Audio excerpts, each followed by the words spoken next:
welcome. We are back once again for our next interview for Tagging Up. I'm here along with my partner in crime, Brian, and we are interviewing Mr. Brett Curll. He is the director of the 18U program at USA Baseball, located in Cary, North Carolina. Brett, welcome to the show. Thank you. Yeah, thank you guys for having me. Excited to join you guys tonight. Well, thank you so much. Thank you. Brian, you want to hit the first question? Yeah, I mean, so I've been in North Carolina for 15 years now. My wife and I are talking about it. Rob's been here for probably equally as long, out-of-state transplants. And I've been doing work with you mostly in USA Baseball for a long time. Yeah. And when people ask me, what is USA Baseball? I don't really know how to explain it to them except for like the best of the best. But I thought, so the people outside of this area, everybody in Cary, Apex, that's the area that we live, know what USA Baseball is, but people in Des Moines, Iowa may not know exactly what it is. So I don't know if you give us a little idea of what does USA Baseball entail? Yeah, so we're the national governing body for baseball in the United States of America. So pretty cool. We oversee Little League and Babe Ruth League and all that kind of stuff. But we're also able to put together teams that play internationally. So when you see the WBC, we just had it earlier this year, you see that USA across the chest. You see the star logo that we have on. We are able to put an international team together and play other countries every year. So it's pretty cool. So we have 3 different teams that compete internationally every year, the 12U, 15U, and 18U level. And then we also have a collegiate national team as well. So they sometimes they inter-squad, sometimes they play a Stars versus Stripes series. This year they'll play internationally as well. I believe they've got Chinese Taipei, but some years they play Cuba and Japan. So their schedule is a little bit different because of the time frame and the commitment there. But we oversee all that kind of stuff. So we're the only ones that are allowed to travel internationally and wear the colors, which is pretty neat. We also do a lot of stuff for education as well, play ball events, different things like that as well. So pretty cool. But yes, best of the best. That's what we strive for, to try to get the best team together. I know we'll dive into this, maybe not necessarily the top individuals, but the best team possible is what we're looking for at all the levels. By the way, I did not plan wearing this hat. I swear I was wearing this hat all day. And I should have thought about that, but anyway. Well, I like it. So basically what Tagging Up is an outlet and kind of a forum to help these kids and parents navigate this process of trying to get to, college baseball and ultimately, professional baseball for some, the 1%. And it's a daunting task and it's really hard to navigate. And so we're bringing in people that kind of have an idea of what it looks like, what it's going to take. I mean, you basically, your whole entire life has been baseball. I mean, you played, I'm just speculating, T-ball, Little League, middle school, high school, college baseball, and then boom, you went off in your baseball career. So you did play college baseball. So going back to high school, what were some things that you did or didn't do or saw kids not do to make yourself a college prospect? Yeah, so I think the first thing you have to have is that passion for baseball. So I think the world that we live in now is sports are very competitive. And so I think that's one thing that you have to realize, and not too early, but you have to realize where you want to go, where you want it to take you. Some people just like having fun and they show up at practice and they like playing in the games, and when the season's over, they're done. When I was in high school, I kind of was a little bit more selective with my friends. As you get older, you're not just hanging out with the guys who live next door to you. You're able to drive or somebody come pick you up. And I started hanging out with guys who played baseball, a little bit older than me, a year older than me, my best friend. And you're always around the game. You're talking about it. You want to get better. One of my biggest mentors is my high school coach, who's done a lot for me, just being around the game and wanting to get better and getting that itch. You don't mind practicing. Practices are fun, and then when you get in the games and you're competing and you're successful, it's fun. And it just drives that passion even more. You want to continue to be successful. Where some people, they don't have that drive, they're not as passionate about it. So, the season might end and high school season ends, the end of May, early June, everybody kind of takes a couple weeks off. I lived at the beach, had a lot of friends who just want to go to the beach every day, which was fine. But I wanted to practice, I wanted to get better, and then go to the beach and kind of do that thing. But I think it's really who you surround yourself with. You find people who push you, make you want to be better, and then in return, you want to push that person to make them better. So it's kind of that, iron sharpens iron mentality. But I think the passion for the game and just wanting to be around it, I think really sets people apart. I think some people have it, some people don't, which is okay. But I think that is going to, when, this is a game of failure. So when you're failing, and you're struggling, it's tough. Kind of working through that, you really have to have that passion and desire to keep playing and want to get better. I think is what really sets people apart, especially with how competitive the sport is now.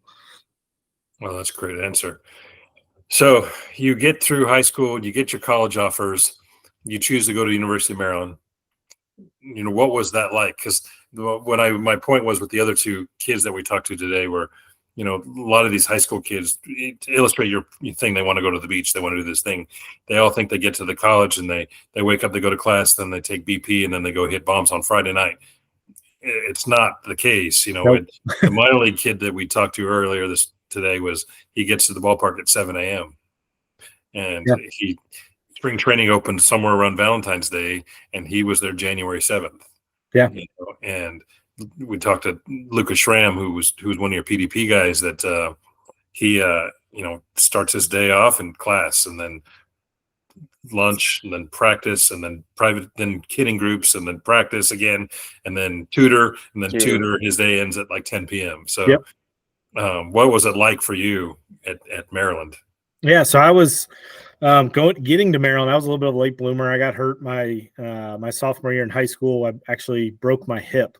So I played about 4 games my sophomore year, 5 games my sophomore year, was out the rest of the year, came back middle of the summer. And that's kind of really when I took off, started taking care of my body. I had one offer my senior year to sign early. That was Virginia Military Institute, VMI. Was almost going there. Just unfortunately didn't like the lifestyle. Didn't want to be up, as a college kid at, 5 a.m., 6 a.m. every day. So I kind of waited a little bit, had a really good senior year, started getting a couple more offers. Then I didn't actually sign to go to Maryland until after I graduated. So I was kind of waiting out, was probably going to go the junior college route to Lewisburg Junior College. That was my next up. So it's kind of going that route. And then, kind of Maryland came in at the last minute and went up there. And, at that time, Maryland was in the ACC. They were at about 500. Subpar in the ACC. Believe it or not, at that time, the ACC was the best conference in America. You had Buster Posey and the gang at Florida State. You had Matt Wieters and the gang at Georgia Tech. And then you had UNC, who went to the College World Series final in back-to-back years, lost to Oregon State both years. UVA was a top 5 program. So going to the ACC, I wanted to play the best.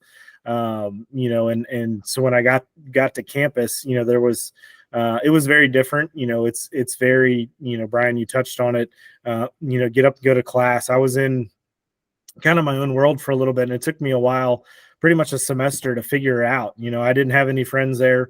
So, buddies who I would just call up and say, hey, let's go, hit, or let's go throw. I went in as a 2-way guy, and then transitioned to just pitching, which means I couldn't hit. I didn't have that. And I was a little timid, kind of asking upperclassmen and kind of kicking myself, looking back. I should have just taken the initiative, and wish I would have, just went by myself and hit and try to find somebody. But it is very individualized sport, as we all know, but kind of the work too. You have to make sure that you're putting in the work. You can't look to somebody else to push you. You can't wait for a coach to say, hey, let's get some extra work in today. You have to take the initiative and do that. And it's a dog-eat-dog world. I mean, everybody on your team you always want to think is a friend, but they're also trying to compete for playing time. When you get to college, it's not a roster of 18 guys. It's a roster of 35 guys. Many times, seniors who have sat on the bench for 3 years, they're like, hey, this is my year. They're not giving it up to a freshman coming in or a junior college transfer coming in. So that's where, everybody's kind of, it's not every man for themselves. But it is every man needs to, bring their lunch pail and get to work every day and do extra work. Like you said, when you get to college, it's a lot different. Nobody's making sure you're in class. Nobody's making sure you're getting extra work. There's not always the same schedule every day. I remember, a couple of days I had, I was off at 11 a.m. A couple of days I was off to 2. So some days I could kind of walk to practice. Other days I was busting my butt to make sure I got there on time. Everybody else has a different schedule. So some guys are hitting early, some guys are hitting late. So you really kind of have to figure out your little niche and really push yourself. So it's definitely a learning experience. It's light and day different than the high school experience. And I thought my high school coach did a great job. I mean, we ran college style practices. Practices were easy for me when I got to college, but just the physicality of the players was a lot different. Kind of everybody doing their own work and making sure you're efficient when you work. I remember hanging out at the field for, an hour or 2 after high school practice. You're kind of messing around, not doing anything crazy, but you're getting some work in. Or college, you're not allowed to do that. They monitor your practice time. So when you get 10 swings, you better take 10 perfect swings, kind of thing. So it was an eye-opening experience. I struggled that first semester, and it took to kind of get into the season for me to kind of figure out how everything, flows. And then obviously, after your freshman year, you play 56 games. Maryland, we didn't make the ACC tournament. We started off hot and, again, just ran into that buzzsaw of the ACC. And I went home. I had a little arm trouble, so I didn't play my last week or 2. But then, took a couple weeks off, and then you're back to playing college ball, summer ball. And it's another 50 games in about 60 days, in the Coastal Plains League. So it's daunting. And, going back to the first question, that's where you have to have the passion. You have to want to get better. You have to want to play. You have to want to practice. You have to want to compete. So it's a lot different. High school, you're playing 20 games, maybe 2 games a week. College, you're playing 4, sometimes 5 games a week, and it's a lot. And nobody bats an eye. Nobody cares if you're tired. Nobody cares if you've got a test or you've got homework. So it's a lot different for sure. So going back to your you committed after you graduated. So Yeah. there's seems like there's this big push now for some of the elite players that I come across that after their sophomore year, if they're not committed, they're panicking. Yep. And I try to tell them it's not. Don't worry. That things will come. Yep. Do you see that too? Because everybody at the last PDP player development pipeline thing that you ran, it's the top 100 juniors. 99 of them were committed, I would imagine. Yep. Yeah, it's definitely in the 90s. I don't know if it was quite 99, but 92, 95. It's up there. And it is. I think that's just what, everybody, it's kind of the culture we live in now. You see one person commit, and it's a cool thing to do. So everybody else wants to hop on board and kind of follow the leader a little bit. But if you can play, you can play. They'll find you. I think that's why the transfer portal right now is out of hand. All these players are committing so early, and these coaches are trying to get these players to commit so they have a recruiting class. But the coaches don't really know the players, and the players don't really know the program. That's why when they get on there, they struggle. They didn't do their due diligence and make sure it's a right fit for them. So I do think, it is a little bit of a problem right now. I know the NCAA is trying to push that back, and you can't commit now until your junior year and kind of changing some of the recruiting dynamics. But I think, it's just, everybody sees it and everybody wants to be the cool top recruit. And this is where I'm going to the top program so they can go around their high school and their local community as the next it recruit kind of deal. But I think, if you can just stay focused and keep getting better day in and day out, the right program will find you, the right people will find you, and you'll be at a place where you want to be, and that wants you as well. So, talking about the best players in the United States, they all play for you, and they just do. So, yep. Talking about the elite players that you've seen, they're all physically gifted. That's like everybody knows that they're physically gifted. They're either blessed with size or strength or speed or something. But what are the intangible things that you've seen over the last 6 years that you've been with USA Baseball that is the separator that makes them better than the the fringe player versus the elite? I think it's their mentality. We talked about earlier, baseball is a game of failure. The guys who can move past, they're not pouting after a failure. They can make adjustments is probably the big thing. They understand how a pitcher is attacking them in the box, and they might get them the first at bat or second at bat, but they're staying positive. They're looking for a pitch, and then when they get the pitch, they don't miss it. They're mentally in the game. They're mentally where their feet are, is what we like to tell our guys. And it's tough. You've got a lot of scouts in the stands. You've got a lot of pressure going on, or what they think is pressure to perform. But they can change, they can alter, they understand their swing, they understand their mechanics. So when something's a little bit out, they're not afraid to ask for help. Hey, something's not right on the mound. They can go to a pitching coach and say, okay, let's work through this. They understand their body, they understand their movement. So I think at some point, and you can even look at guys, in the minor leagues compared to the major leagues. The physicality is probably about the same. You go take any pitcher off a AA roster, he probably has big league stuff, but he's not consistent, right? He doesn't know his mechanics as well as the major league guys do. He doesn't perform consistently. So I think that the guys who can be a little bit more consistent, the guys who have that mentality of they're just not going to get beat. They don't fold under pressure. They don't fold when the going gets tough. They continue to compete. They continue to get better. And then when they don't, they work even harder. They could have an 0 for 4 day or an 0 for 12 stretch at some point, but they're continually working. They continually have that mental toughness to keep working, to keep getting better, because they know if they follow their process, success will follow as well. Brett, I got a question. I have to imagine you end up, occasionally coming up with kids who they're studs. They on the field, they're just amazing, but could be the kid himself just has an attitude problem, or there's overbearing parents, or there's some other factor that's just kind of getting in the way. Yeah.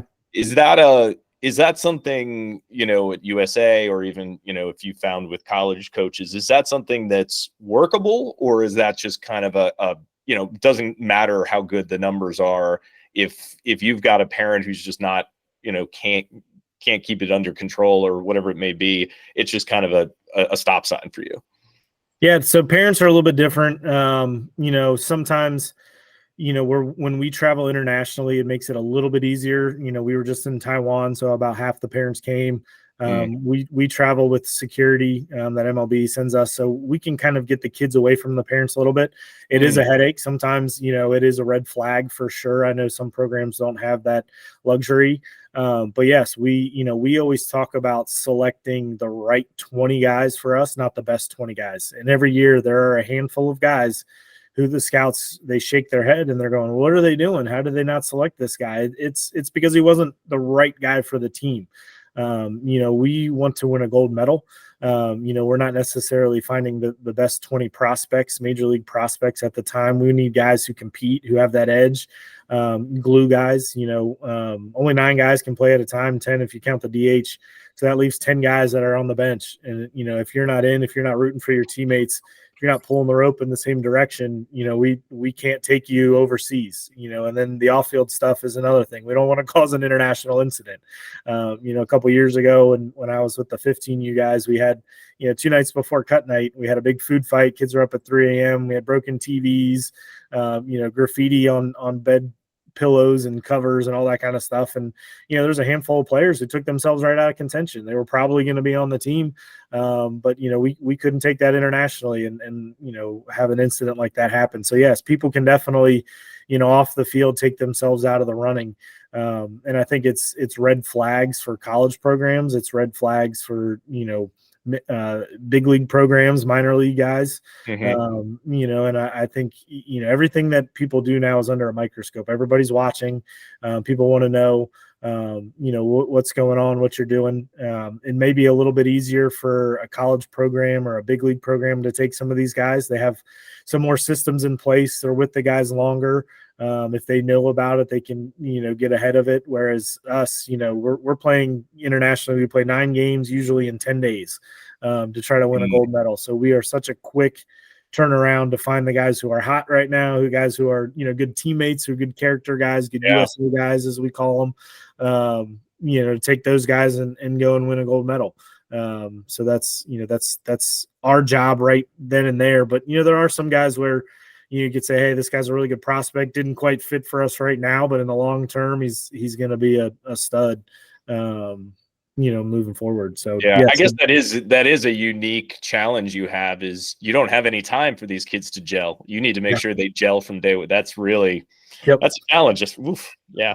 Well, I mean, just to expand on that, I mean, I was a recruiting coordinator for a long time, and we would, when we'd go to a high school game, we're watching the parents, and the apple doesn't fall far from the tree. If you got parents that are out of control, then the kid's out of control. Right. Because so my youngest son is a high school senior, and if my wife laughs funny in the stands, he gets angry.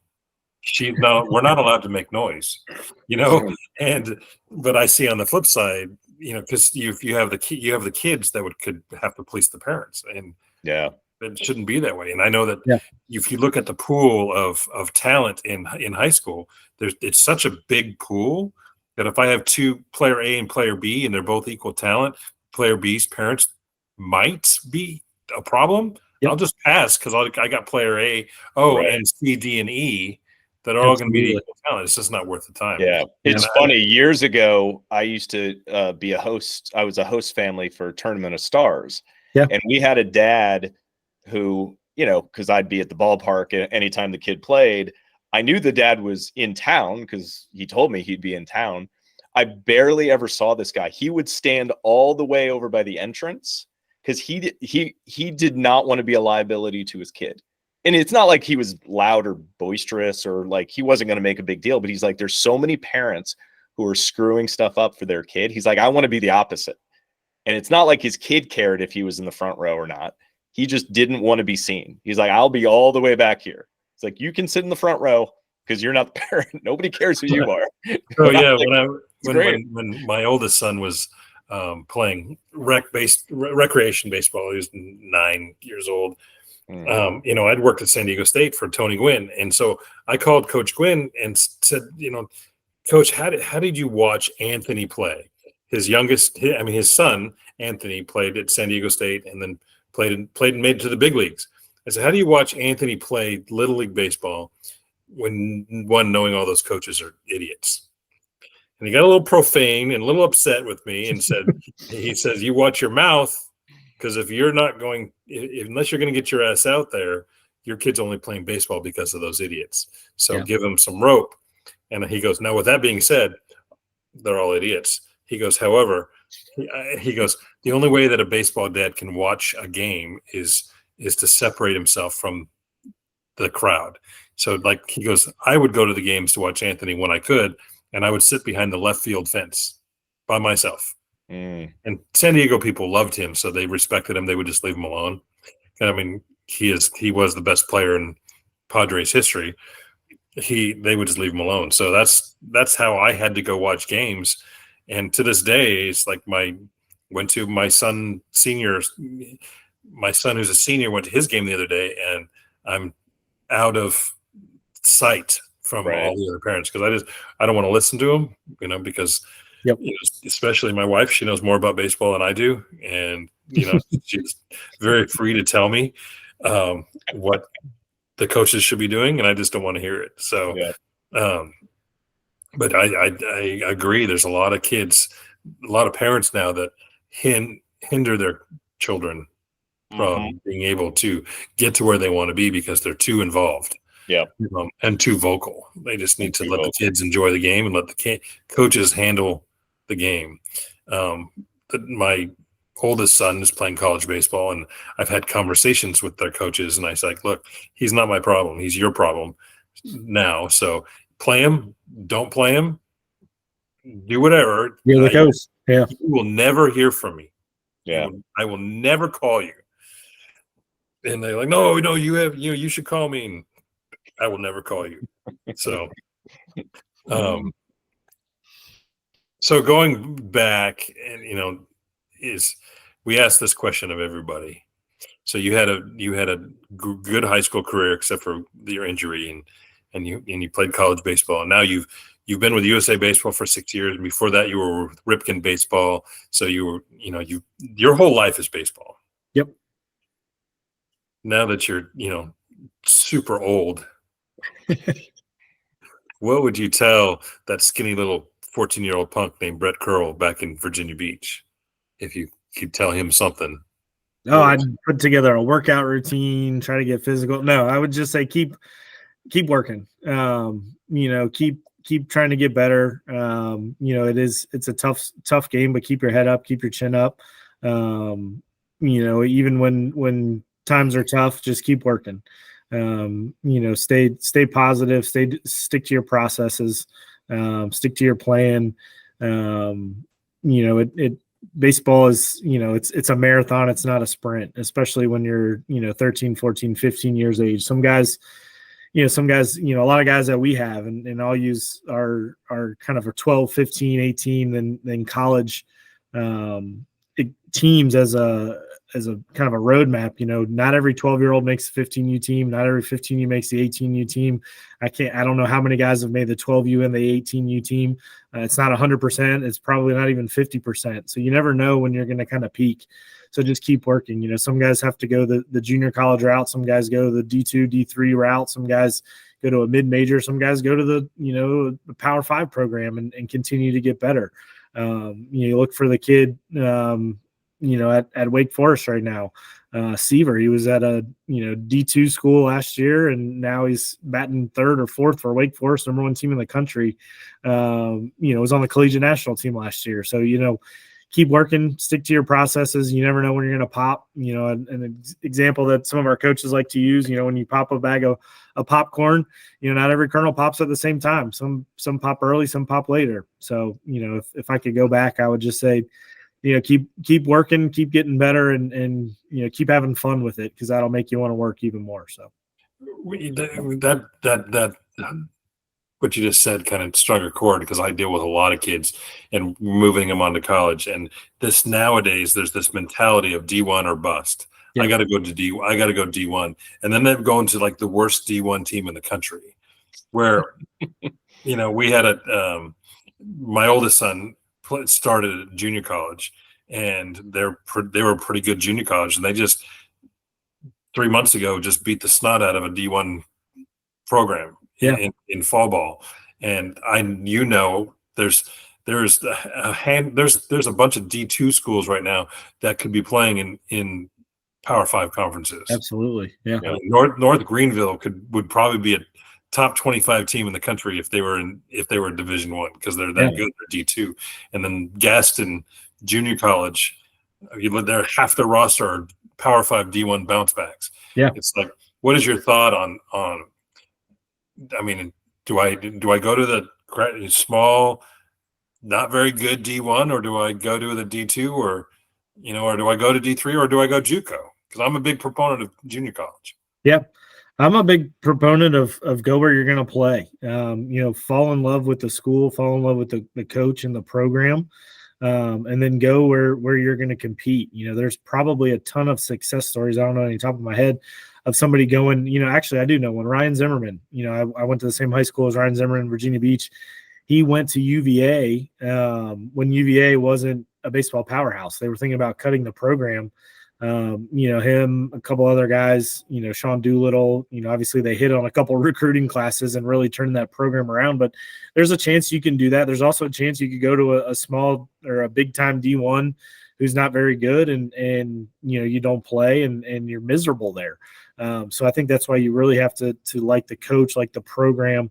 But I think, you're going to want to go somewhere where you can compete. And I think if you're honest with yourself, are you going somewhere that you want to compete right away? You might have to go to a smaller program, but you're going to, contribute significantly as a freshman. Or do you want to go somewhere where you're going to to learn, work while you wait mentality, and maybe you redshirt, or maybe you don't play your freshman year, but you understand that, and you're going to have to, bide your time and compete more as a sophomore, junior, kind of moving forward. So I think, the big thing is a lot of guys think, oh, I'm the big time prospect coming out of high school. I'm, a stud coming out of school. I'm going to go to this program and I'm going to be the best shortstop right away, or center field, or whatever it is. Not knowing that these guys are, they might be older than you. They're also bringing in other guys at your position, and you're going to have to compete for a spot. I think that's sometimes lost is like, hey, well, I could go to a D1, but I'm going to go to a D2 and just be the guy right away. Like, no, you're not. There's a senior who thinks he's the guy, and a junior who thinks he's the guy, and a sophomore who's coming back who thinks he's the guy. So no matter where you go, I think you're going to have to compete. And I think sometimes that's where people get a little frustrated is, they're not honest with themselves, or, they think a little bit too highly of themselves and think, hey, well, I'm going to go to a lesser program, so I play right away. And that's simply not the case. But I think, you have to find your spot. I think I'm a big proponent of the JUCO route as well. You can go there, you can transfer after 1 year, you can draft it after 1 year, you can stay twice and get your associate's degree and go somewhere. I know the transfer portal right now is a little bit out of hand, and a lot of people are using a D1 program kind of as a JUCO, and I think that's unfortunate, and not the intent of the transfer rules. But I think, in order to get better, you got to play. So go somewhere that's going to challenge you, whether that's, practice every day and understanding you're going to redshirt, or somewhere you can go and contribute and get live ABs and, and try to work your way up. No, I think that makes perfect sense. Perfect sense. Yeah. So we're about done, but I wanted to ask one question. How does it feel for you to live at the house knowing right now you're the second best athlete in that house? I'm soon to be third. Yeah. Maybe third. My 1.5-year-old son just loves taking BP right now. So he's just puts the ball on the tee himself and just goes to town, and he can do it all day. But that's awesome. Yeah, I mean, it took a while to get used to. I mean, my wife and I are pretty competitive people. During COVID, we were playing darts in the garage and going out there, and she was pitching to me softball and going to the field and hitting. So it's a lot of fun. But yeah, we do have a lot of competition. So I try to stick to the sports that I'm better at. Like, I would say darts, but she's beaten me a couple of times in darts. Maybe horse. I think she's only beat me once in horse, but yeah. What Rob doesn't know, or people don't know, is for lack of a better term, his wife is a softball stud and pretty famous. So he's lucky in that respect, and she's really cool, and then he's going to have a son that's going to just dominate his stat sheet. So that's going to be that's fun awesome to watch. So, well, Brett, thank you so much for your time. We really appreciate it. As always, call on us if you need anything, and good luck on the rest of the summer season. Yeah, absolutely, guys. Thank you for having me. And if you guys ever need anything, don't hesitate to reach out. Thank you, Brett. Thanks, Brett. Appreciate it.